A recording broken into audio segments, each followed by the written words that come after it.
Stel jouself die toneel voor. Jesus stap nader. En Johannes die Doper wys na hom en sê, daar is die lam van God wat die sonde van die wêreld wegneem. Johannes 1 vers 29. Dis 'n kragtige uitspraak. En as jy mooi daaroor dink, is dit vol betekenis. Johannes verwys nie net sommer na iets ligraak nie. Hy verwys direk na die offerstelsel wat die volk Israel al vir eeue geken het. Elke dier wat geoffer is, het 'n boodskap gedra. Eendag sou daar 'n ware lam kom, iemand wat werklik die sonde sou wegneem. En daardie lam is Jesus. Besonders is dat hierdie offertema reg deur die Bybel loop. Dit is soos 'n rooi draad wat alles bymekaar hou, van die begin tot die einde. En dan, wanneer ons in Openbaring kom, sien ons iets besonders. Johannes kry 'n visioen van die hemel, van God se troonkamer self, in Openbaring hoofstukke 4 en 5. En wie is daar? Jesus, maar nie as 'n koning of 'n oorwinnaar op 'n troon nie. Nee, hy lyk soos 'n lam wat geslag is. Dis 'n merkwaardige beeld. Hierdie week gaan ons delf in daardie offerbeelde, want hulle help ons om Jesus se rol beter te verstaan. Ons sien hom nie net as 'n verlosser nie, maar as die een wat waardig is om die rol van die redder te vul, omdat hy bereid was om homself op te offer. Niemand anders is waardig nie, net hy. En wat nog meer besonders is, hierdie hele offerstelsel en veral Jesus se vervulling daarvan, wys vir ons hoe diep God se liefde gaan. Hy het nie net iets gegee nie, hy het alles gegee. En daardie offer, daardie daad van liefde, is iets wat ons en selfs die engele vir ewig sal bewonder. Bestudeer hierdie week se les ter voorbereiding vir Sabbat 10 Mei.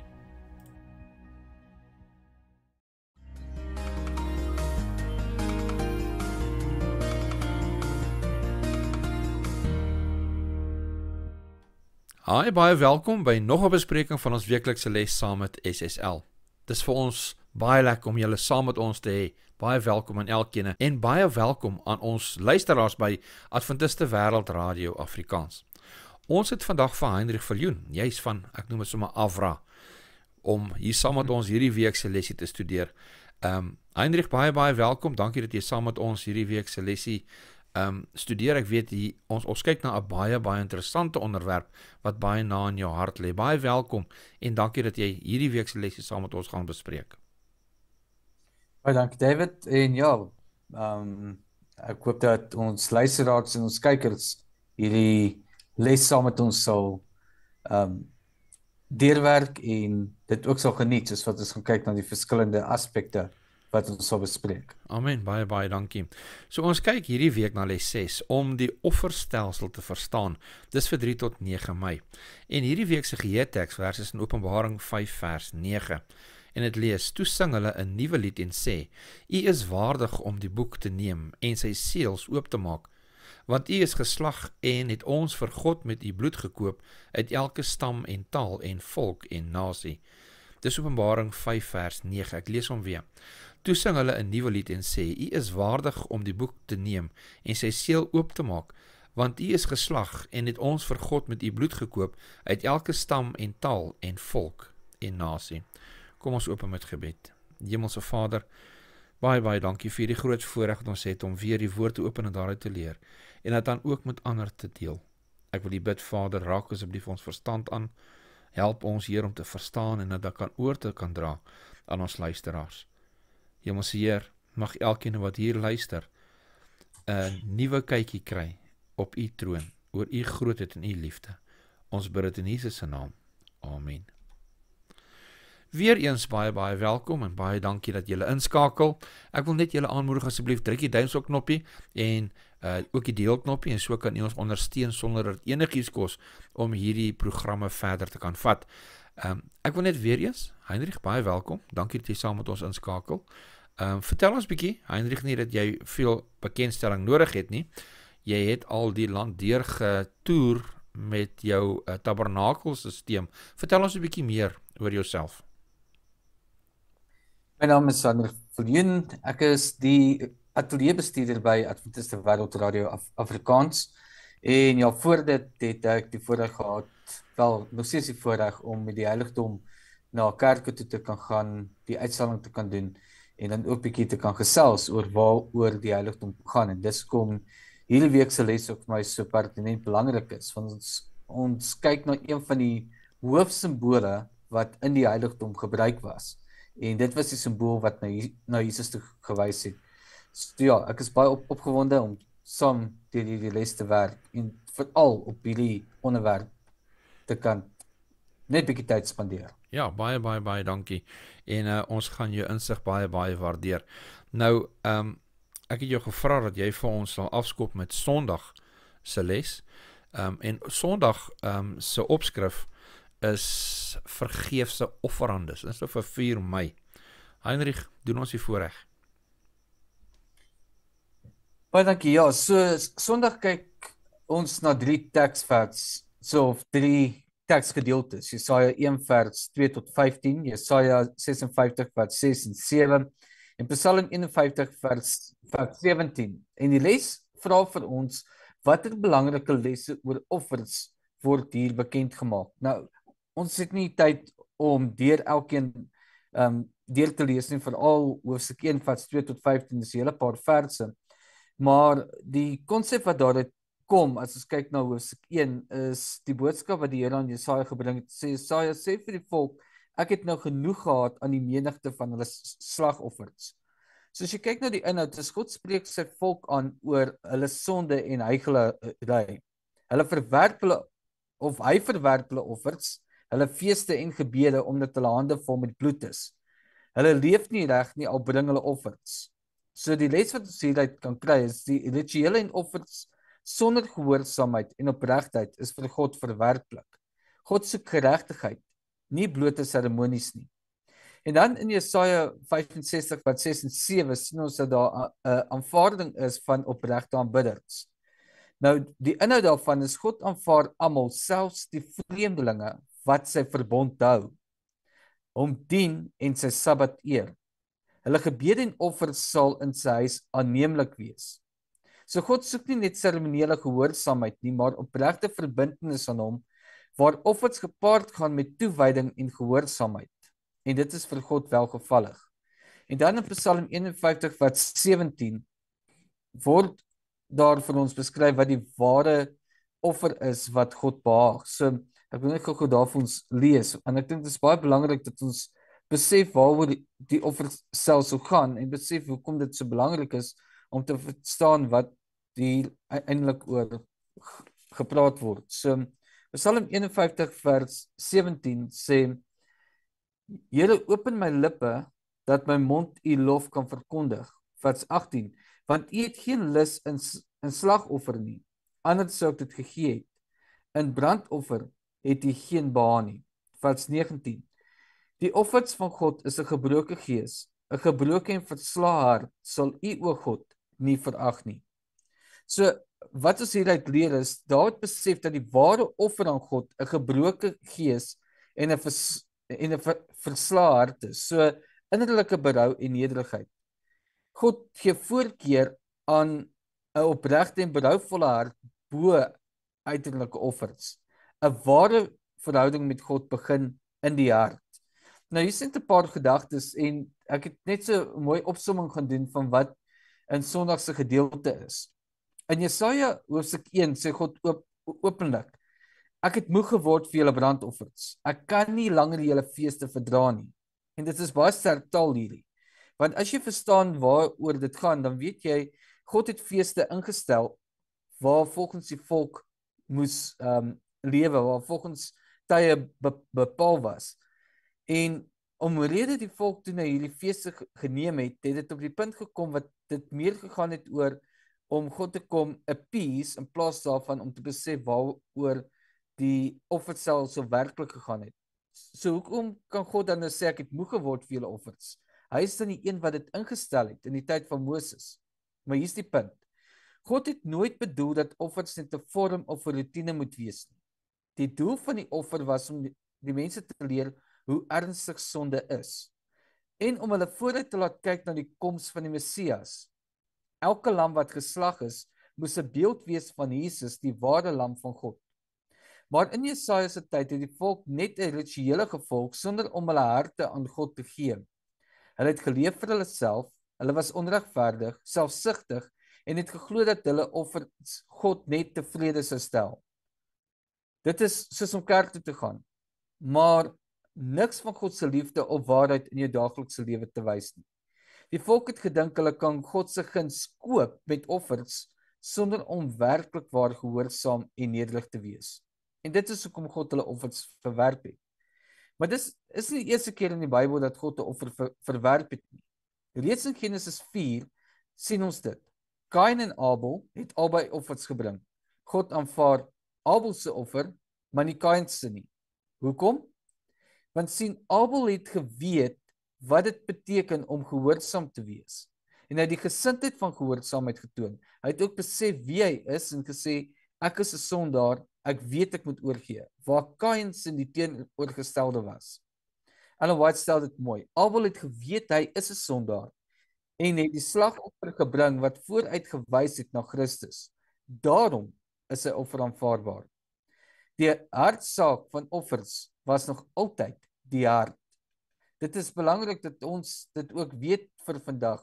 God wil nie net ons gebede of ons Bybellesing hê of dat ons die kerkdiens moet gaan bywoon en dan doen ons dit nie met 'n opregte, nederige hart nie. Hy wil nie hê dat ons hom net met die minimum dien nie. God soek nie net dit wat ons doen nie. Hy soek wie ons is. Oorgegee, gehoorsaam en afhanklik van die enigste offer, Jesus Christus. So, vinnige opsomming van Sondag, daar is 'n offer wat God nie wil hê nie. En dit is wanneer ek kom met 'n verdeelde hart, wanneer ek dit doen omdat ek dink ek moet net in sy goeie boekies bly. Hy wil my nie in sy goeie boekies hê nie. Hy wil my in die boek van die lewe hê. En daarom vra hy van my om my hele lewe aan hom toe te vertrou en te aanvaar wat die lam vir my gedoen het. Amen, amen, baie dankie. Hierso is 'n interessante vraag hierso aan die einde van Sondag. Dit sê, hoe uiters belangrik is dit nie dat ons onsself daarteen moet beskerm om uit gewoonte iets te doen nie? Hoe kan elkeen van ons ondervind wat dit beteken om geheel en al van Jesus en sy dood afhanklik te wees as ons enige hoop op verlossing nodig het of wil hê? Vir enige hoop op verlossing. So, ek wil graag vra dat u saam met ons gesels in die kommentaar gedeelte hieronder. Hierdie is 'n baie interessante vraag en ek dink dis 'n individuele vraag, 'n persoonlike vraag wat elkeen vir homself moet vra. Maar ons kan ook mekaar voorstelle gee oor hoe ons kan keer dat ons die dinge uit gewoonte uitdoen nie, maar dat dit wat Jesus vir ons gedoen het werklik betekenis in ons lewens het. So gesels asseblief met ons in die kommentaar gedeelte hieronder. Dis baie belangrik. Heinrich, enigiets wat jy wil noem voordat ons na die volgende ene toe gaan? Nee, ons kan aangaan na die volgende ene toe. Goed, dan is ons nou by Maandag 5 Mei, die bloed van bulle en bokke. Nou Heinrich, vir een of ander rede, ek kom agter hoe ouer ek word, hoe sagter word my hart. My vrou het my nou die dag gevra, sy moet die kerk skoonmaak en daar's 'n spinnekop, en sy is vreeslik bang vir spinnekoppe. En sy sê ek moet nou die spinnekop doodmaak, en ek kon dit net nie oor my hart kry nie. En ek dink een groot rede, 'n mens begin al hoe meer en meer besef dat die diere in hierdie wêreld is onskuldig aan die sonde in die wêreld. Hulle het geen deel aan die sonde nie, dit is ons as mens. En die mens lei jy kan sê onskuldig. En dit klink vreeslik onregverdig. En dieselfde met die offersisteem, hierdie offerandes van die Ou Testament, waar hierdie arme bokkies en skapies en beeste geoffer moes geword het. Nou, ons het vir 'n ruk op 'n plaas gebly wat ons skapies moes oppas, en ag, hulle is die pragtigste, onskuldigste goedjies. Want wat het daai lammetjie te doen met die persoon se sondes? Hy is 100% onskuldig. Dis unfair om die Engelse woord te gebruik. Maar ek dink dit is juist presies die punt gewees. Want die Israeliete was mense gewees wat skape opgepas het. Hulle was herders gewees. En Enigemand wat skape oppas, jy word lief vir die goedjies. Hulle is regtig nie dom nie. Mense sê dom soos 'n skaap. Skaap is nie dom nie. Baie intelligent. Hulle word soos 'n troeteldiertjie. Die Bybel praat tot van waar die lammetjies in die huis groot gemaak word, in dieselfde bed slaap saam met die kinders. So hulle het 'n baie groot liefde gehad. En wanneer hulle dan gesondig het, moes hulle die lewe van daardie liefde neem. En dit was juist die punt. Om te wys wat se prys betaal gaan word vir die sonde van die mens. Hoe ernstig en hoe grof en hoe wreed dit is teenoor die een wat algeheel onskuldig is van die sonde. Wat natuurlik Jesus is wat sou kom sterf. Nou, die lesie vra vir ons moet kyk hierso na Hebreërs 10 vers 3 tot 11. Dan vra hulle, wat leer hierdie skrifgedeelte ons oor die offerandes wat God se volk in die Ou Testament geoffer het? Indien sondaars nie eintlik daardeur gered kon word nie, waarom was daar dan geoffer? Kom ons kyk. Hebreërs 10 vanaf vers 3. Maar in die offers is daar jaar na jaar 'n herinnering aan die sondes, want die bloed van die stiere en bokke kan onmoontlik die sonde wegneem. Daarom sê hy, as hy in die wêreld inkom, slagoffer en spysoffer wou u nie hê nie, maar u het vir my 'n liggaam berei. Brandoffers en sondoffers het u nie behaag nie. Toe het ek gesê, kyk, ek kom, in die boekrol is dit van my geskrywe, om u wil te doen, o God. Nadat hy hierbo gespreek het, slagoffer en spysoffer en brandoffer en sondoffer wou u nie hê nie, het u nie behaag nie. Wat volgens die wet geoffer word, het hy daarna gesê, kyk, ek kom om u wil te doen, o God. Hy neem die eerste weg om die tweede in te stel. Deur hierdie wil is ons geheilig deur die offer van die liggaam van Jesus Christus, net eenmaal. Nou hier is dan nou die punt.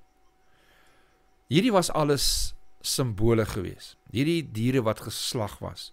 Die eerste dier wat geslag was, is geslag omdat Adam en Eva skuldig was, nie om die dier enigiets gedoen het nie. Die dier moes sy lewe gegee het, en van daar af het die offersysteem voortgegaan in die belofte van Genesis 3 vers 15, van die saad wat sou kom en die slang se kop sou vermorsel. So hierdie is alle simbole wat vooruit gewys het. En deur geloof in wat gaan gebeur, in geloof wat die werk wat die Messias sou doen, daardeur sou hulle gered word. Nie die bloed van die bokke of die skape nie, dit kon niemand red nie, maar die bloed van hom wat sou kom. Nou baie mense sê, die Ou Testamentiese mense is gered deur die onderhouding van die wet, ons is gered deur geloof. Nee, hulle is gered deur geloof aan die Messias wat sou kom. Ons is gered deur geloof in die Messias wat reeds gekom het. En dit is presies dieselfde. Hierdie was net tipes gewees, en Christus natuurlik die antitype. En hierdie offerandes, as 'n mens mooi daaraan dink, is basies soos profeseë, wat vooruit gewys het en vertel het, wat die Messias sou kom doen. Nie net wat nie, maar wanneer, want alles het presies gebeur, soos daai tydsisteem wat ingestel is. Nou die skrywer van hierdie kwartaalse lesse, dit is Shaun Boonstra. Ek is mal oor sy manier van aanbieding, hy is baie goed. Hy gebruik 'n baie mooi voorbeeld, hierdie middelste paragraaf van maandag se les, en ek wil dit graag vir ons lees. Hy sê, die rituele wat met offerandes geassosieer word, was iets soos om vir 'n reis te betaal. Wanneer jy 'n treinkaartjie of 'n buskaartjie of 'n vliegkaartjie koop, ondervind jy nie die reis waarvoor jy betaal het onmiddellik nie. Jy ontvang eers 'n kaartjie of 'n instapkaart, 'n simbool of belofte van die toekomstige reis. Jy kan op daardie stuk papier so lank as wat jy wil sit, maar dat sal jou nie na jou bestemming neem nie. Eers wanneer jy aan boord gaan en die reis begin, het jy ontvang waarvoor jy betaal het. Die papierkaartjie is dan onnodig. En dan nou net so in dieselfde manier. Dis hierdie offersysteem wat vooruitgewys het na wat Jesus sou kon doen as die lam van God, het dit tot 'n einde gekom en was dit nie meer nodig gewees nie. Aangesien toe Jesus, die oomblik toe hy sterf, die gordyn van die allerheiligste geskeur het, van bo af na onder toe, soos wat ons lees in Markus 15 vers 38, het daai offersysteem tot 'n einde gekom. Die lesie sê hier, so die heel laaste les, sin dit sê, die hele offerstelsel wat die tempel insluit, het vooruitgewys na die dood van Jesus op die kruis. Toe Jesus die belofte vervul het op die kruis en oorwinnend oor die dood opgestaan het hierdie tipes onnodig geword. Soos ons Sondag, hoef ons nie 'n lammetjie te slag nie. want die lam van God is geslag. Ek gaan op my knieë, en ek weet, hy staan voor, in my plek, voor die troon van God en tree vir my in. Ek wil net kyk ook na die vraag hierso heel onder. Dit sê, dink na oor hoe erg sonde moet wees, sodat net die dood van Jesus, die vleesgeworde woord, daarvoor kon boete doen. Wat behoort dit aan ons te sê oor wat ons gesindheid teenoor sonde moet wees? Nou, hulle vra ons moet kyk na Johannes 1 vers 1 tot 3 en vers 14, wat natuurlik sê, in die begin was die woord was by God, die woord was God, en hy was in die begin by God, alles wat ontstaan het deur hom ontstaan, sonder hom het niks ontstaan nie. Vers 14 sê, en die woord het vlees geword en onder ons gewoon, en ons het sy heerlikheid gesien. So hierdie is die skepper almagtige God, wat alles geskape het, wat 'n mens geword het, en vir ons sondes kom boet het. Dit moet 'n baie groot klad wees in die heelal. 'n Baie groot probleem wees, dat die skepper self vir ons kom sterf het, en sy lewe vir ons kom gee het. En hulle vra, wat behoort dit aan ons te sê, oor wat ons gesindheid teenoor sonde moet wees? En dan raak ek rooi in my gesig, en ek moet baie keer sê, Here, ek het weer gesondig, ek is jammer. Maar gewoonlik is dit wanneer 'n mens vergeet, wat die Here vir my gedoen het op die kruis. En daarom is dit belangrik om daai gedagte altyd voor oë te hou. Heinrich, iets wat jy wil noem, voordat ons oorgaan? Ja, daar's 'n paar teksverse wat ek vir ons kykers of luisteraars kom voorstaan, net om te gaan kyk. Die jou eerste in Jesaja 59 vers 1, kyk, die hand van die Here is nie te kort om te help, en sy ore is nie te swaar om te hoor nie. Maar, julle ongeregtighede het 'n skeidsmuur geword tussen julle en God, en julle sondes het sy aangesig vir julle verberg, sodat hy nie hoor nie. Want julle hande is met bloed bevlek, en julle vingers met ongeregtigheid, julle lippe spreek leuen, julle tong fluister onreg, en dan gaan hy aan, hy vertel wat die probleem is. Maar dan net daarna kom en hy sê wat die probleem gaan oplos. En dit is dan daar vanaf vers 16 af. So gaan lees gerus wat sê Jesaja 58, net help om julle idee te kry van die bloed van die bulle en die bokke, hoekom dit dan so nodig was. En die ander een wat my net bygekom het, is Hebreërs 12 vers 2, wanneer ek kyk na Jesus en wat hy vir my opgegee, die oog gefestig op Jesus, die leidsman en volëinder van die geloof, wat die vreugde wat hom voorgehou is, die kruis verdra, die skande verag het, en aan die regterhand van die troon van God gaan sit het.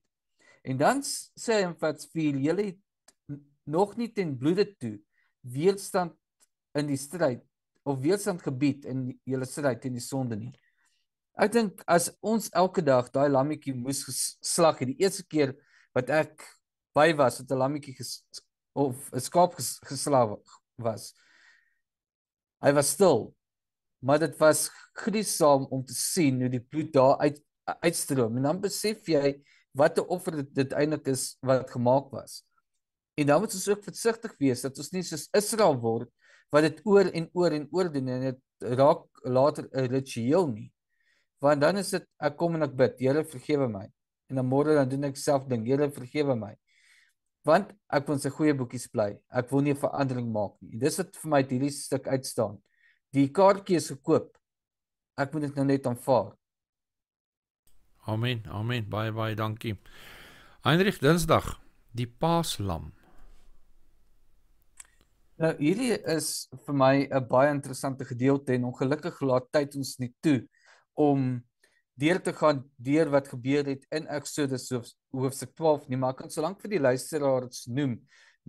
Van die 6de tot die 8ste Junie doen ons 'n hele naweek op die heiligdom. So moenie daarop uitmis nie. Ons gaan dit uitsaai oor Adventiste Wêreldradio Afrikaans, sodat almal hierdie boodskap kan hoor. Nou, daar's baie iets wat interessant is raak in die Paaslam, en dit word net aangeraak in die les, maar dit gaan nie so diep daarin nie. Maar dit is baie belangrik om ook op te let hoe hierdie Paaslam presies op die tyd geslag was, nou Jesus in daardie tyd ook dit vervul het. Maar dit aan die een kant, daarvoor praat ons die 6 en die 8ste Junie daaroor. Kom ons kyk net vinnig na hoe die beeld van Jesus as die Paaslam uitgebeeld word. En dit is nie net 'n mooi simboliek nie. Dit dra diep betekenis oor wie Jesus is en wat hy vir ons kom doen het. Nou daar's 4 sleuteltekste wat na te verwys word om na te kyk. Eksodus 12 vers 1 tot 11, Jesaja 53 vers 7 en 8, 1 Korintiërs 5 vers 7 en Openbaring 5 vers 6. So ek net vinnig dit gaan saam sit, so dit is nie te lank daarop hoef in te gaan nie, maar ek wil die punte uitbring wat belangrik is. Eksodus 12 vers 1 tot 11 was die instelling van die Pasga in Egipte. En elke huis moes 'n lam sonder gebrek slag en die bloed aan hulle deurkosyne stryk. Die bloed het hulle beskerm teen die dood van die eerstgeborenes. So die lam moes geslag word om weer eens 'n lewe te red. En dit was die skadu van Christus se werk aan die kruis. Hy het kom sterf sodat ons lewens gered kan word. Dan in Jesaja 53 vers 7 en 8 praat dit van die lam wat stil is voor sy skeders. Nou dit is die lydende Messias wat in Jesaja 53 beskryf word. En hy is sonder verweer weggevoer, verdruk en ook gestraf vir ons sondes. So Jesaja profeteer dat die verlosser soos 'n lam sou sterf, onskuldig, maar doelbewus stil en onderworpe. En dit is presies soos wat dit gebeur het. Dan in 1 Korintiërs 5 vers 7 sê Paulus direk, ons paaslam Christus is vir ons geslag, en hy verbind die Ou Testamentiese Pasga direk met Jesus se kruisdood. So die hele Pasga verhaal was 'n voorafskuwing van die ware verlossing deur Jesus. Sy dood is die ware bloed aan die deurkosyne van ons lewens. En dan in Openbaring 5 vers 6, wat ook ons geheeteks is Johannes sien in die hemel 'n lam wat geslag is, maar wat leef. En hierdie lam ontvang aanbidding en is waardig om die boekrol van die wêreld se geskiedenis oop te maak. So die lam is nie die een wat gesterf het nie. Hy is nou ook die verheerlike een en hy regeer. So wat beteken hierdie dinge vir ons vandag? Jesus het ons paaslam geword. Hy het in ons plek kom sterf. Net soos die paaslam geslag was en in iemand se plek moes sterf. Sy bloed red ons nog steeds. Nie van die Egiptiese pla nie, maar van die sonde en die ewige dood. Ons moet hom aanvaar en hom inneem. Net soos die Israeliete die hele lammetjie moes eet, so moet ons hom 100% deel maak van ons lewens. Dit is kom Paulus kon skryf en sê, ek is saam met Christus gekruisig, daarom lewe ek nou nie meer nie, maar hy lewe in my. Alles van Christus neem oor. En ons lewe onder sy beskerming en heerskappy, want die lam leef en heers nou in die hemel. En hier is die kernpunt. Jesus is nie net 'n offer van lank terug nie. Hy is vandag nog ons paaslam, ons redder, ons beskermer, ons hoop. Die groot vraag is, het jy sy bloed aan jou deurkosyne? Het jy hom aanvaar as jou plaatsvervanger? Want vriende, vandag staan ons stil by hierdie pragtige waarheid wat deur die hele Bybel gaan. En as jy die Bybel gaan lees vanaf Genesis tot Openbaring, sien jy die heiligdom toneel uitgebeeld. Hoe God wys hoe hy ons liefhet en hoe hy iets in ons plek wil sit om die sonde weg te neem. Daarom kan Petrus skryf in 1 Petrus 1 vers 18 en 19, julle is nie met verganklike dinge soos silwer en goud losgekoop nie, maar met die kosbare bloed van Christus, soos 'n lam sonder gebrek en vlekloos. Wat beteken dit? Jesus was die enigste mens wat ooit aan God se volmaakte heiligheid voldoen het. Ons almal het gesondig. Dit is die belangrike punt. Ons kan nie daarvan af wegkom nie. Maar hoewel ons sondige lewens vertel dat ons gesondig het, is daar een wat staande gebly het. Selfs toe die versoekings gekom het, het hy nie ingegee nie. Hy het gewys wat beteken om regtig mens te wees, om werklik in God se beeld te lewe. Soos hy self Filippus gesê het in Johannes 14 vers 9, hy wat my gesien het, het die Vader gesien. Dink daaraan. In Eksodus 12 moes die Israeliete 'n lammetjie kies, sonder gebrek, Vir 4 dae lank moes hulle dit hou voordat dit geslag is. In daardie tyd kon hulle kyk, seker maak en die lam ondersoek. Net so is Jesus deur mense gesien, gehoor en selfs het hulle hom getoets op tye. Hy selfs het die hoofpriester ondervra en in Johannes 18 sê hy self dat hy niks in die geheim geleer het nie.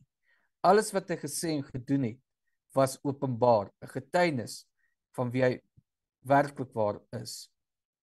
Hier is die groot vraag dan weer eens.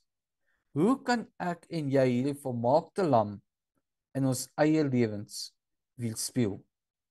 Dink ons kan net 'n oomblik hier so stil staan en net daaraan dink. Nee, nie net bewonder nie. Hy is nie 'n lammetjie wat net daar aan die een kant geplaas is en daar sit ons hom en ons kyk maar net na hom nie. Ons moet hom ondersoek. Ons moet weet alles is reg. Ons moet weet wie hy is. En dit is hoekom Johannes, en ek is baie bly daarna is verwys. Want 1 Johannes 1 gaan net verder aan en hulle sê ons het hom gesien, ons het aanskou, ons het ervaar en daardie dinge vertel ons. Dit is nie net van ons het maar net van 'n afstand af gegaan nie. Ons was by hom gewees. En dis dieselfde wat ons behoort te doen. Ons het die volmaakte lam wat in ons plek geslag is. Die vraag is, gaan ons toelaat dat daai lam ons lewens verander? Amen. En soos wat die vraag lees aan die einde, en soos wat jy ook tereg vra, op watter maniere kan ons in ons lewens die volmaakte karakter van Jesus beter weerspieël? En 'n ander gedink is 'n vraag wat ons elkeen ook weer eens onsself moet afvra. Maar die antwoord is eintlik maar baie eenvoudig. Ons maak dit net vir onsself moeilik. Waar spandeer en met wie spandeer ons tyd? Want dit gaan ons karakters vorm. En ons moet leer om meer tyd saam met die Here te spandeer. In sy woord, in gebed. Ek sê dit so baie keer, maar dit is so waar. Die Bybel sê, Henog het met God gewandel. En hy is opgeneem. En dis waarvoor ons wag. Ons wag om daai te wees wat lewendig opgeneem gaan word. Maar dit gaan nodig wees dat ons met God moet wandel. En is die enigste manier hoe Jesus se karakter in ons verwesenlik kan word of weerspieël kan word. Heinrich, baie dankie. Voordat ons aangaan, ekskuus, yes. Ek dink net gou aan daar's 'n liedjie wat jy geleer word as jy baie klein is. Mary had a little lamb. En dan is daar 'n gedeelte wat sê and everywhere she would go the lamb will follow. Yes. Ja, draai dit net om. Everywhere the lamb goes, yes, I will follow. Amen. Ons almal het die lam. Mag ons hom net volg. Amen. Baie dankie. Dankie daarvoor. Voordat ons verder gaan met ons les, net gou 'n vinnige breek. Ons is nou weer terug.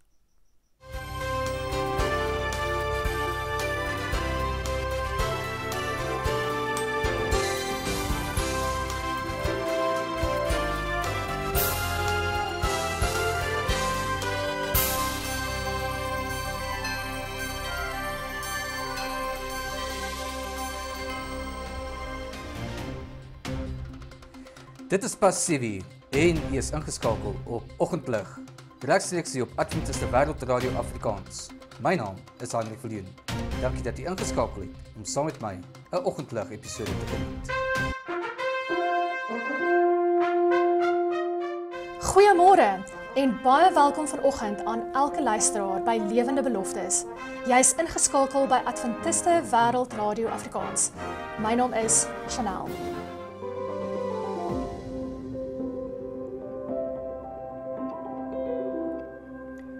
Musiek is so deel van 'n mens se lewe.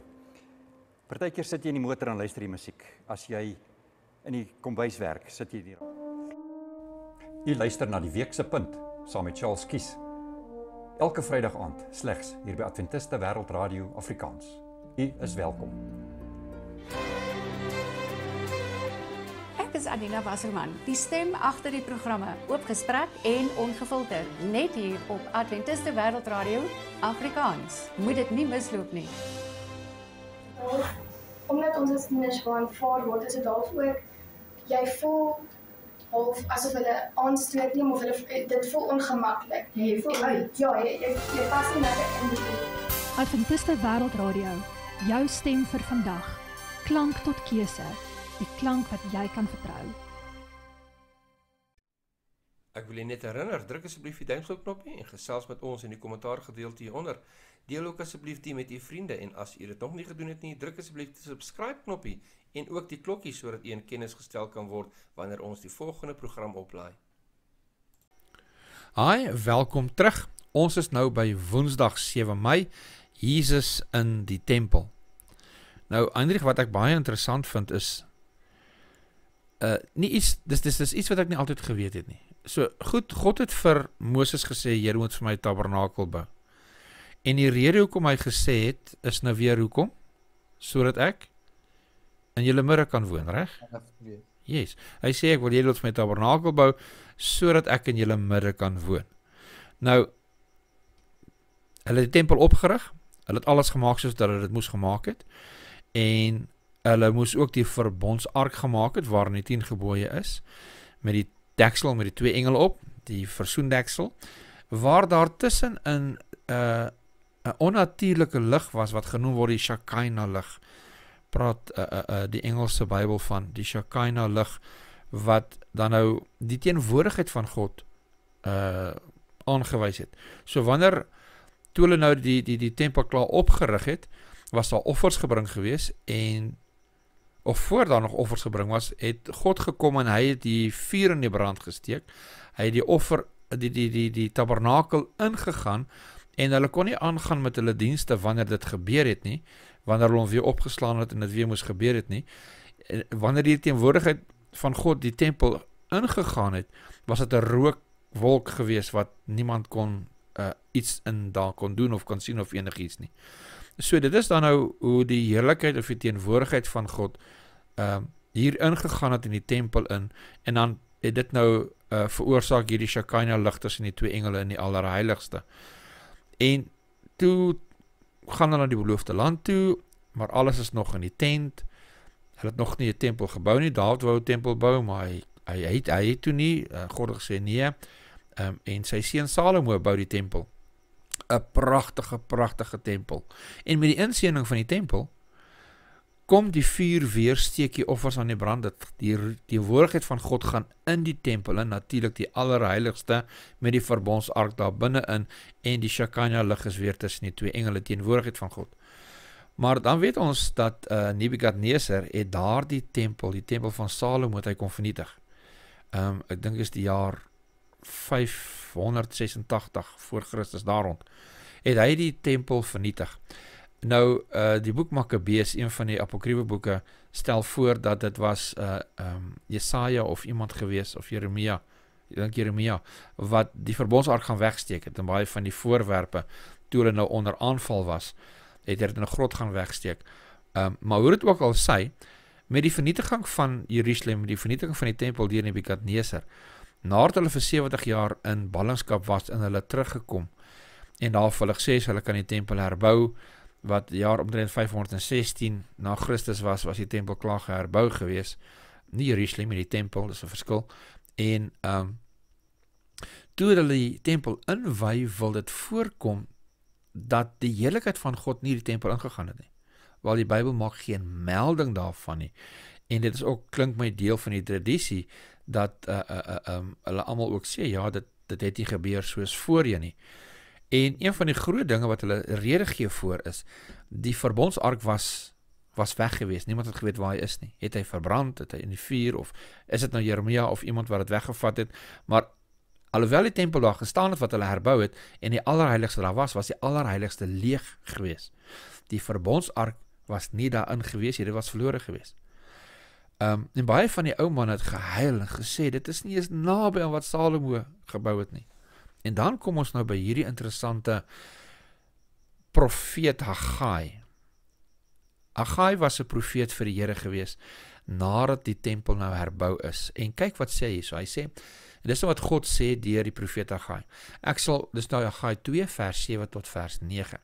Hy sê, ek sal ook al die nasies laat bewe, sodat die skatte van al die nasies sal toevloei, en ek sal hierdie huis met heerlikheid vul, sê die Here van die leerskare. Aan my behoort die silwer en aan my die goud, spreek die Here van die leerskare. Die toekomstige heerlikheid van hierdie huis sal groter wees as die vroeëre, sê die Here van die leerskare, en op hierdie plek sal ek vrede gee, spreek die Here van die leerskare. Nou, hy sê twee dinge. Hy sê, hy sal hierdie huis met heerlikheid vul, maar het was nie gevul met die teenwoordigheid van God, soos die vorige twee tempels nie, die opgeslaane ene en die gebouwde ene nie. Maar dan sê die toekomstige heerlikheid in die toekoms van hierdie huis sal groter wees as die vroeër ene. En soos ek gesê het, die ou man het gehuil en gesê, Salomo se tempel was so mooi, hierdie lyk soos 'n krot of vergelyking. Maar dis nou die heerlikheid wat hulle daarin gesien het. En dit was nou Israel se probleem gewees. Hulle het gekyk na die goud en die steen en al daai goed. Maar die groot belofte was gewees, ek wil in julle midde woon. En dis waaroor dit gegaan het. En hierdie waar die teenwoordigheid van God in Moses se tabernakel ingegaan het, in Salomo se tabernakel of tempel ingegaan het, ek praat nou hulle wat dit nou opgerig het, alhoewel het God se tempel is. Dit was alles 'n belofte gewees. En die feit dat hulle dit fisies kon sien, was deel van die belofte, dit gaan gebeur. En hoe het op einde van die dag gebeur? Want kyk, hierdie tempel, soos hulle dit noem, die tweede tempel, was ook later 20 voor Christus, dink ek, het Herodes hom ook nou bietjie groter gemaak en mooier gemaak en ons 'n bietjie versier. Maar nog steeds was die verbondsark nie daar binne in gewees nie, die teenwoordigheid van God was nie daar in gewees nie. Maar dan lees ons Matteus 1 vers 23. Kyk, die maagd sal swanger word en is seënbaar en hulle sal hom Immanuel noem. Dit is, as dit vertaal word, God met ons. En God self as mens het in die tempel kom wees. Vandat hy 12 jaar oud was hy die eerste keer daar gewees. En later met sy bediening was hy hele paar keer daar gewees. Die eerste keer was met die, nadat hy nou 12 jaar oud was, toe hy 'n groot man was, toe hy sy bediening begin het, was dit om die tempel te reinig. Een van die laaste kere was ook om die tempel te reinig, daai laaste 7 dae was hy elke dag in die tempel gewees. En die heerlikheid van God het na hierdie huis toe gekom, maar in die vlees van 'n gewone mens. Jesaja 53 sê, hy het nie gelyk soos iets pragtigs dat ons hom moet bewonder nie. Maar hy is 'n gewone mens gewees. Inteendeel, hy was onherkenbaar aangerand gewees. En dit is waar die heerlikheid van die koninkryk van God lê, is in Christus. God wat mens geword het en homself verneder het. Nou dink oor wat dit beteken. Die skepper van die kosmos, die lesie sê die laaste sin. Die skepper van die kosmos daal neer, nie net om tussen ons te lewe nie, maar om ook vir ons te sterf. Luister na hierdie vraag aan die einde. Die kruis, laat ek dit ook hier opsit vir ons. Die kruis is by verre die grootste manifestasie van God se liefde. Op watter ander maniere kan ons die werklikheid van God se liefde sien en beleef? God het uit sy pad uitgegaan om sy liefde aan ons te toon, sodat ons gered kan word. En alhoewel dit die grootste manifestasie van sy liefde is, hou hy nog steeds nie op om sy liefde aan ons te toon nie. En dit is my so mooi. As mens dink aan die liefde van jou vrou, vir jou vrou en jou vrou vir jou, of die liefde in jou lewe, of jou ouers, of die liefde van kinders teenoor hulle ma of hulle pa, dit is so kosbaar, dit is so mooi. Die kinders word groot en hulle gaan uit die huis uit, hulle begin jou teleur te stel, maar jy bly nog lief vir hulle. Dan gee die Here vir jou iemand soos my ou liefiekie. Weet, met elke opname is hy hierso. Hi my skat. Kom ek of al vir julle kan wys. Paratjie. Sê hallo vir die mense. Hallo my skat. Ek kan vir julle sê, selfs deur hierdie ou diertjie, seën God my met die soetste en die mooiste en die suiwerste liefde wat 'n mens aan kan dink. En ek is so groot sondaar. Hoe kan hy my so lief hê? Hy het nie net vir my gesterf, alles vir my opgegee en die hemel verlaat nie. Hy gee my nog steeds stukkies liefde, elke liewe dag. Wow, wat 'n voorreg om so God te ken en hom te aanbid. Die hartseer is, daar is so baie mense wat dit nie weet nie. En die Here het aan ons geopenbaar, nie net om ons te red, om ons liefde te gee nie, maar sodat ons hierdie liefde met ander kan deel. En mag het ons begeerte wees, dat ons hierdie liefde sal deel. My kamera se beeld is weer. Kom ons net so 'n bietjie. Daar is ek weer in fokus. As hy. Heinrich, Daar's nog iets wat ek wil noem, raak Jesus in die tempel, en dit is, ja, die belofte het dit baie mooi uitgebeeld van jy gaan 'n meer verheerlike een wees, meer as dit wat daar was toe die tabernakel daar was, toe die tempel daar was.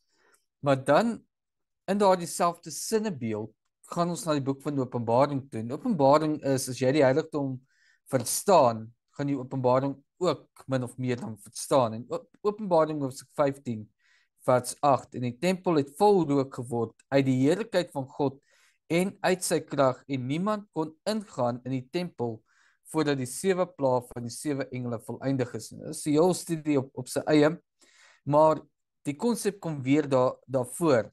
Die rook was so erg geweest, die heerlikheid was so erg, niemand kon daar intree nie. Maar tog sien ons met die tweede tempel dat die aardse bediening tot vervulling gekom het, want nou kan jy intree, saam met Christus kan jy dit doen. Maar wanneer hy uit die hemelse tempel uitgaan, dis daai finale oomblikke van die aardse geskiedenis, en dit is om weer eens te verstaan oor die bloed wat op die deurposte was. Hoekom die lammetjie geslag moes gewees het. As ek nie daai lam deel het van my lewe nie, dan gaan hierdie wat in Hoofstuk 15 vers 8 gaan plaasvind, op my plaasvind.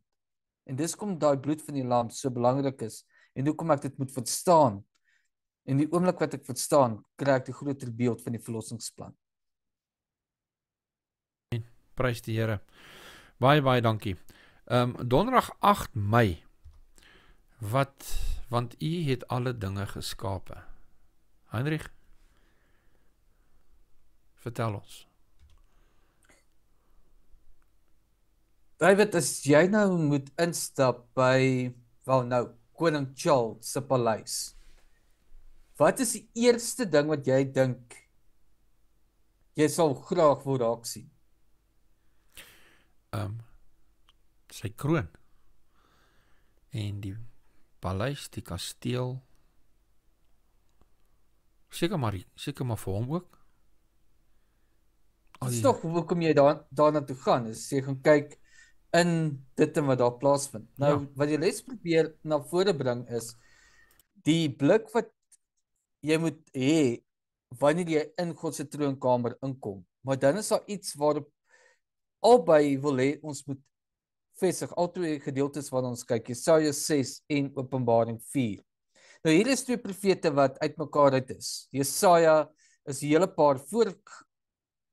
paar jaar voor Christus daar, en dan kry ons Openbaring. Nou hierdie is omtrent hier rondom 60, amper verby 70 na Christus wat hierdie dinge plaasvind, maar nogtans vind hierdie dinge min of meer plaas jare uitmekaar uit, maar al twee gee vir ons 'n beeld van wat raak gesien word. So kom ons kyk jou eers vinnig na Jesaja hoofstuk 6 vers 1 tot 5. Weer eens terugverwys na die heiligdom. Liewe luisteraar, as jy kan, teken vir jouself die heiligdom, gaan sit hom uit, en as jy hierdie gedeeltes lees, volg dit deur, want dis wanneer jy begin sien hoe die prentjie gevorm word. En in hoofstuk 6 sien ons iets baie interessants. Eerstens sê, in die sterfjaar van koning Usa het ek die Here gesien op 'n hoë en verhewe troon, terwyl sy so met die tempel gevul het. Serafs het bo hom gestaan, elkeen het 6 vlerke gehad, met 2 het hy sy aangesig bedek, met 2 het hy sy voete bedek, en met 2 het hy gevlieg. En die een het die ander toegeroep en gesê, heilig, heilig is die Here van die leerskare, die hele aarde is van sy heerlikheid vol. En die drempelposte het gebewe van die geluid van die roepers, en die huis het vol wat geword? Vol rook. Wat gebeur? As dit gebeur, die heerlikheid van die Here is daar binne, en dan kan niemand dit inbetree nie. Nou vind Jesaja homself hier binne, en hy sê, wee my, ek is verlore, want ek is 'n man onrein van lippe, en woon onder 'n volk wat onrein van lippe is, want my oë het die koning gesien, die Here van die leerskare gesien. Maar een van die serafs het na my toe gevlieg met 'n gloeiende kool in sy hand, wat hy met 'n tang van die altaar afgeneem het. Nou hierdie is jou eerste gedeelte wat ons sê.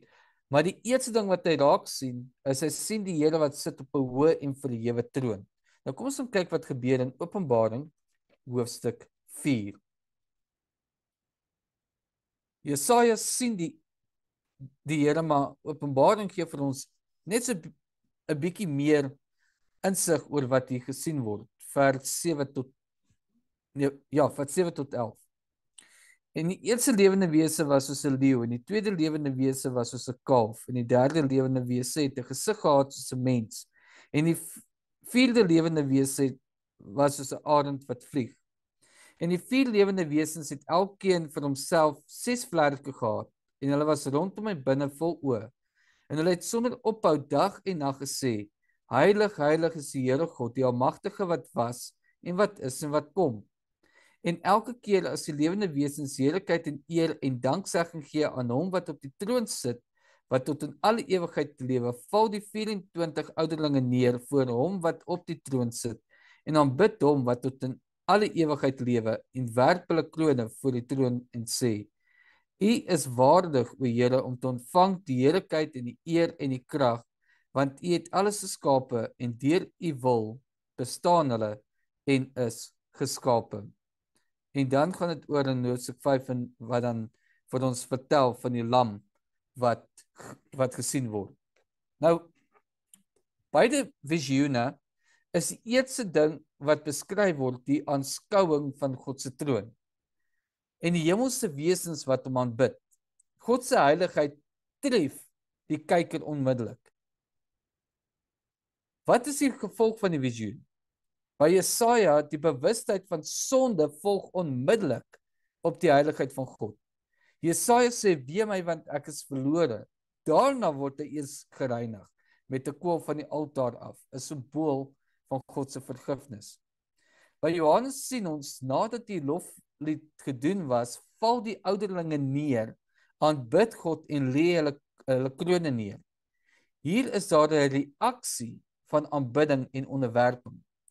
So die heiligheid van God vra altyd 'n reaksie, of berou en reiniging, of aanbidding en eerbied.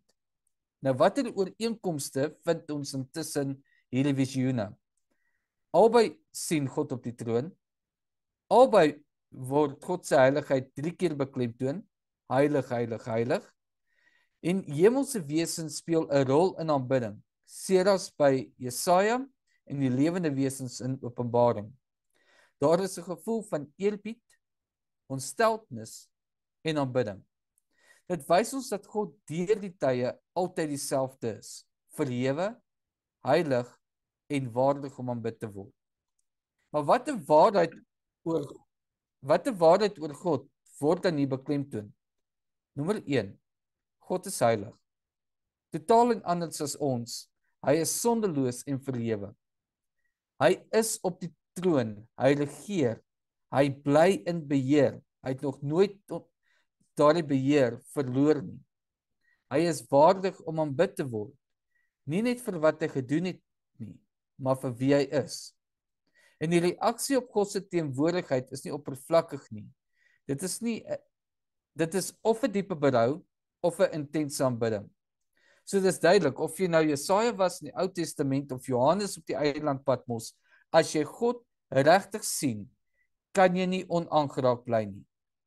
So wanneer ons dan oor God se heiligheid praat, is dit maklik om woorde te gebruik sonder om regtig die gewig daarvan aan te voel. Ek dink aan Petrus, toe hy Jesus verheerlik gesien het, het hy baie vinnig gesê: "Here, laat ons 3 hutte bou," en nie besef wat eintlik daarbo op die berg van verheerliking plaasgevind het nie.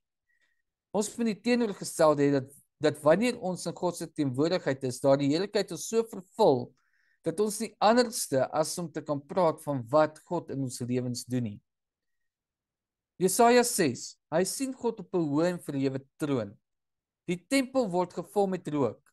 Die pilare bewe, die engele, die serafs roep uit: "Heilig, heilig, heilig is die Here van die leerskare." Dit is nie 'n rustige atmosfeer nie. Dis heilig, vreesaanjaend, maar majestueus. God se teenwoordigheid vul alles. Later in die Nuwe Testament sien ons dieselfde kom weer uit. Die lewende wesens roep dieselfde woorde: "Heilig, heilig, heilig is die Here God almagtig. Nou wanneer jy in Jesegiel 10 lees, sal jy sien dat daardie wesens as cherubs beskryf word. Hemelse wesens rondom God se troon. En aan albei profete, Jesaja en Johannes, word daar 'n blinding toneel van God se heerlikheid gegee.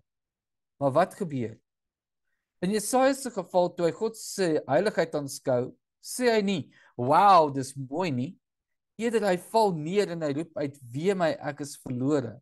In Johannes, sy eerste reaksie was dat hy geween het. Hy huil omdat niemand waardig is om die boekrol oop te maak nie. Nie in die hemel nie en nie op die aarde nie. Hy besef, almal is totaal en al onwaardig. En dan kry ons hierdie belangrike punt. Wanneer God se waardigheid aan ons geopenbaar word, besef ons eie onwaardigheid. En dit is hoekom ons Christus nodig het. Satan het al so baie beskuldigings teen God gemaak. Hy het gesê, God is hard, hy is selfsugtig, hy is onregverdig. Maar een blik op God se heerlikheid in die troonkamer, net een oomblik, ontbloot al Satan se leuns. Want in Openbaring 5 sien Johannes die waarheid. Hy sien die lam wat geslag is, Jesus die gekruisigde verlosser. Hy is waardig en deur hom kan ons na die Vader toe kom en regtig leer wie die Vader is. Dan kan Jesus se woorde, Johannes 14 vers 9. Hy wat my gesien het, het die Vader gesien. Die kruis bewys vir ons twee dinge. Nommer 1, hoe lief die Vader ons het. Dat hy sy eie seun vir ons opgee om in ons plek te sterf, as 'n offer. En hoe diep ons werklik waar in sonde geval het. Dat daar slegs een is wat ons kon red. 'n oomblik in God se teenwoordigheid wys vir ons dus die waarheid. Oor hom en oor onsself. Mag daardie waarheid nie net skuld bring nie. Mag ons verby daai skuldgevoelens werk.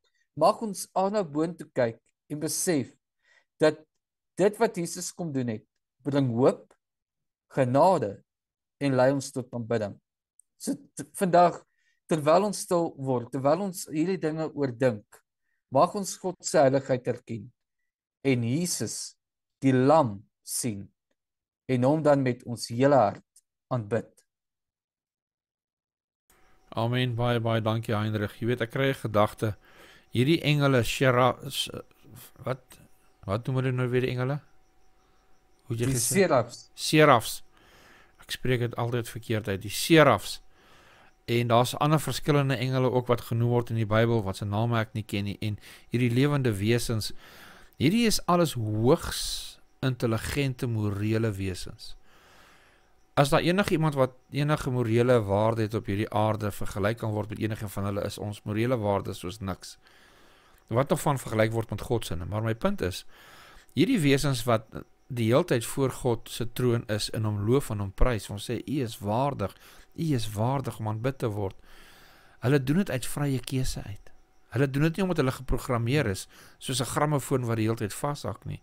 Hulle doen dit uit diepe, bewuste waardering vir wie en wat God is. En hulle doen dit uit vrye keuse uit lof en prys, omdat God so groot is. En nie uit dwang uit nie. Nie omdat hulle geprogrammeer is nie.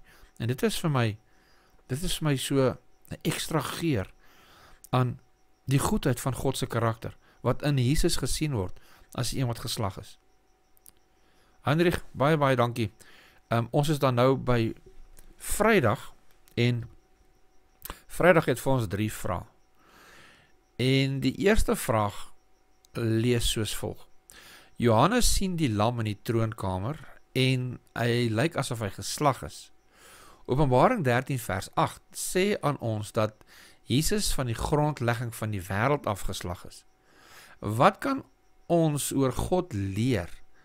Deur die feit dat die plan van verlossing reeds in plek was, voordat ons dit nodig gehad het, ja nee, en voordat die aarde selfs geskape is, was hierdie plan in plek gewees. So wat kan ons van God leer? Aangesien die plan al reeds in plek was. Hoe sal jy sê, Heinrich? Wel, ek dink aan selfs nadat Israel uit Egipte uitgekom het. God het alreeds alles in plek gesit gehad. Ja. Nadat Adam en Eva gesondig het, God nie daar gekom en gesê, oeps, nou moet ek 'n plan maak nie. Hy het onmiddellik vir hulle gesê, dit is wat gaan gebeur. In Genesis 3 vers 15 maak hy die beeld oop en hy vertel wat die verlossingsplan gaan wees. Yes. Ja. Dit wys vir ons dat nee, dit is nie God moet 'n plan maak nie. Dit is God het reeds alles in plek gehad. Dit is nie okay, sonde het nou gebeur, wat nou nie. So in sy liefde vir ons het hy geweet dinge kan verander. Mense gaan keuses maak. Maar maak nie saak watter keuse hulle gaan maak nie. Hy gaan gereed wees daarvoor en sê, hier is my plan, hier is my offer. Al wat jy moet doen is om dit te aanvaar. En dit wys 'n liefde van 'n Vader. Hy het vooruit beplan en seker gemaak, hy het alles in plek vir ons. Amen, amen. Hier is 'n teksvers wat vir my baie mooi hierby pas, en dit is Jesegiel 33 vers 11. Sê vir hulle, so waar as ek leef, spreek die Here, gewis ek het geen behaag in die dood van die goddelose nie, maar daarin dat die goddelose hom bekeer van sy weg en lewe. Bekeer julle van julle verkeerde weë. Waarom tog wil julle sterwe, o huis van Israel? En daar kan elkeen van ons naam sit. Daar waar daar staan huis van Israel. Dit is 'n feit. Die Here sê so waar as wat hy leef. Hy het geen behaag in die dood van die goddelose nie. Van die begin af was dit sy doel om ons te red. Nie dat enige iemand moet verlore gaan nie. Weereens, luisteraars, kykers, gesels met ons in die kommentaar gedeelte hieronder asseblief. Ons hoor baie graag van julle. Kom ons kyk na ons tweede vraag. Tweede vraag lees soos volg. Dis 'n bietjie van 'n lang vraag, maar dis 'n lekker vraag. Hy sê: baie ateïste glo dat ons alleen is in 'n koue heelal wat nie vir ons omgee nie. In teenstelling hiermee praat die Bybel nie net oor God nie, maar dat hy die wêreld so lief gehad het, dat hy na hierdie aarde gekom het en selfs daarvoor gesterf het. Hoe moet ons siening van die wêreld verskil en ons teenwoordigheid daarin, in teenstelling met hulle wat glad nie in God glo nie? Met ander woorde, hoe behoort die werklikheid van die kruis in te werk op alles wat ons doen? Ons het reeds 'n bietjie gekyk hierna, maar hou ons dit wat die Here vir ons gedoen het elke dag voor oë? Is dit 'n prioriteit in ons lewe om dit wat die Here vir ons gedoen het ook aan ander uit te leef? Want die Here sê, soos wat ek gedoen het, so moet julle doen. Soos wat ek julle voete gewas het, moet julle mekaar se voete was. Soos wat ek myself vir julle gegee het, moet julle self vir mekaar gee. Want ons is veronderstel om die beeld van Christus hier op aarde te wees. Maar die enigste ding wat ons gaan motiveer om dit te wees, om daai selfopofferende liefde teenoor ander ook te kan hê, is wanneer ons Jesus sien sterf op die kruis vir my. As die Heilige Gees in ons openbaar wie dit is en wat hy gedoen het vir my, en wat hy nog steeds besig is om te doen in die allerheiligste, om vir my in te tree, en sy begeer dat ek gered moet word, dit gaan my hart nederig maak, en dit gaan my help om die werklikheid van die kruis in my lewe toe te pas, en dat dit 'n verskil in my lewe bring. Heinrich?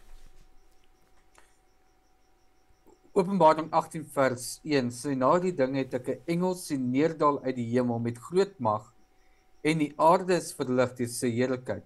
Nou, een van die kommentare wat ek gelees het sê, die engel het so vinnig gekom uit die teenwoordigheid van God af, dat daardie teenwoordigheid wat by God was, gehelp het om die hele aarde te verlig. Maar dan kyk in vers 7, dan kom die veroordeling oor die hoervrou, sê na mate sy haarself verheerlik het en weelderig geleef het. Daar's 'n verskil hierso. Die een kom en verlig die wêreld met die heerlikheid wat van die Vader afkom, en die ander ene verheerlik haarself in dit wat sy doen. Die vraag is wat ons onsself moet vra is, waar kom ek vandaan? Kom ek van die Vader af? Het ek daai tyd met hom gespandeer? Het ek tyd gaan spandeer om te kyk wat werklik waar by die kruis gebeur het en dan besef, dit is nie 'n lammetjie wat elke keer gebring word nie. Dit is nie, ek gaan aan en doen net en vra elke keer om vergifnis nie, maar dat ek Jesaja 1:18 werklik waar opneem, en hy sê, kom laat ons die saak uitmaak, spreek die Here, al was jou sonde soos skarlaken, dit sal wit word soos wol. Ek gaan 'n bietjie verder aan, maar die konsep wat daaruit kom is 'n uitnodiging aan ons. God sê, nee, moenie daar een kant bly nie. Moenie nou omrede, ek nou vir jou gesê, daar is 'n fout, nou gaan probeer om oplossings te soek nie. Die oplossing is klaar gemaak. Kom na my toe. Ek sal vir jou wys wat nodig is. En dit is die teenstelling, waarso die ateïste dan glo, dat daar nie omgee is nie, dat daar nie iemand is wat werklik waar daar wil wees vir hulle nie. Ons sien die wonderlike belofte, daar's iemand wat omgee vir ons, daar's iemand wat tyd met ons wil spandeer. En dit is my die beste nuus nog. Amen. Amen, prys die Here. Jy het genoem, dit wat Paulus gesê het. En met die vraag, met ander woorde, hoe behoort die werklikheid van die kruis in te werk op alles wat ons doen? En Galasiërs 2:20. Ek is met Christus gekruisig en ek leef nie meer nie, maar Christus leef in my. En wat ek nou in die vlees lewe, leef ek deur die geloof in die Seun van God, wat my liefgehad het en homself vir my oorgegee het. Selfs aan die einde van Galasiërs sê hy amper min of meer dieselfde in vers 14 van hoofstuk 6. Maar wat my betref, mag ek nooit roem nie, behalwe in die kruis van ons Jesus Christus, deur wie die wêreld vir my gekruisig is en ek vir die wêreld. Amen. Amen, prys die Here.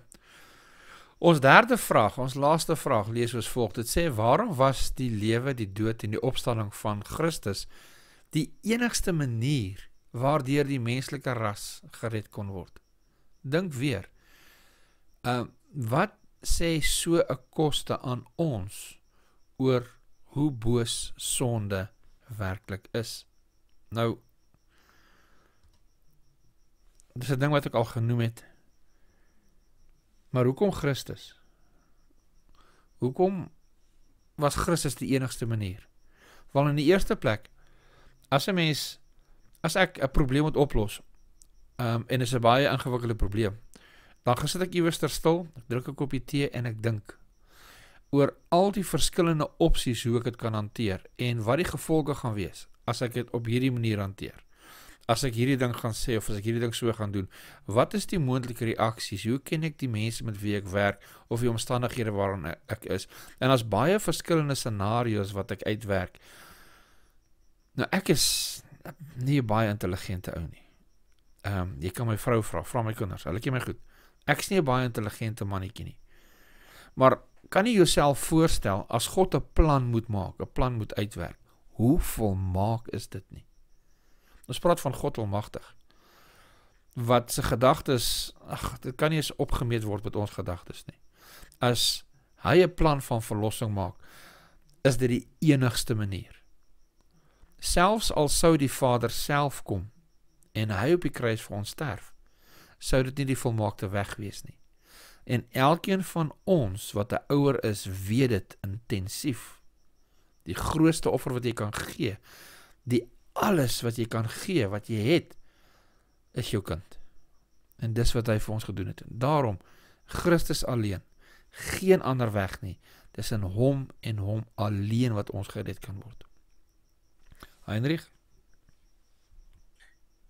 Nog een gedagte wat ek daar wil bysit is, die engele, 1/3 van hulle het geval. Maar die godheid self is waar die toets gelê het. Satan se aanval was gewees op die seun van God, reg van die begin af. En as hy 'n engel moes stuur, het hy maar net gesê, wel, ek wil maar net 'n punt bewys, net om te wys dat die engele kan nie val nie. Nee, die seun moes kom. Die een waaroor die hele stryd gegaan het in die hemel, die een waar Satan gesê het, ek wil wys ek is beter as hy. Is die een wat toe gekom het en kom sê, maar kom ek wys wat het beteken om die beter een te wees. En reg deur wat Jesus kom doen het, wat ons lees in die evangelies, het hy elke keer gesê, ek verheerlik nie myself nie, ek verheerlik my Vader. Ja. Dit gaan nie oor my nie, dit gaan oor hom. En daardeur kry ons hierdie perfekte beeld. Die lammetjie het nie gegaan oor die van waar af hy kom en wat sy oorsprong was nie. Die lammetjie het gegaan oor daai lammetjie moes perfek wees. Daai lammetjie moes 'n voorbeeld wees van iemand wat in my plek moet sterf, maar wat 'n bewys moet lewer. Net so het Jesus gekom en 'n bewys kom lewer.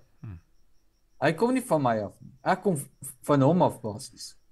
Maar hy kom en hy sê dat ek wys wat dit werklik waar beteken. En dis kom ek dink dit so belangrik is dat ons moet verstaan dat Christus was die enigste manier. Daar was nie 'n ander manier nie. Amen. Iemand moes die teenkant kom wys en sê, kom ek wys julle Satan se plan reg van die begin af. Hy het hierdie ding teen my gehad. Ek gaan hom nie aanval op wat hy sê dit is nie. Ek gaan net kom wys wat dit is om te lewe. Ek gaan wys wat dit beteken om dit te doen wat hy van die begin af gesê nie gedoen kan word nie. Want die engel het geval. 1/3 het gesê, nee, kan nie wees nie, hulle wil nie teruggaan nie.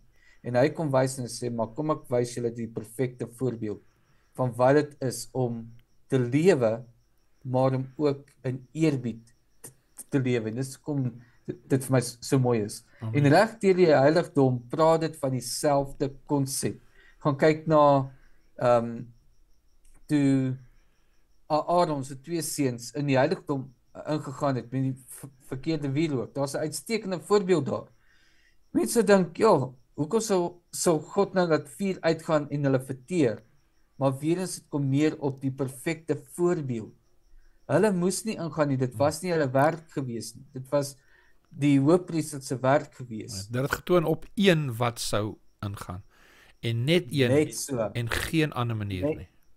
Dieselfde ding. Amen. So dis kom ek sê, dis so belangrik om die heiligdom te verstaan en wanneer jy dit begin lees en jy kyk na die woord en begin om oop te maak, dan besef jy die groot verhaal wat eintlik daar was reg van die begin af.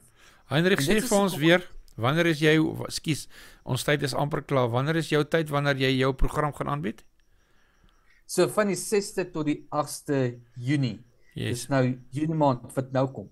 Dan gaan ons daai hele program doen. Dan gaan ons in diepte kyk na die heiligdom en sien hoekom dit belangrik is om hierdie konsep te verstaan van die lam Yes. wat in ons plek geslag is. Amen. Baie dankie Heinrich vir jou insaag vir hierdie week se les. Baie dankie vir elkeen van julle wat ingeloer het en kom luister het.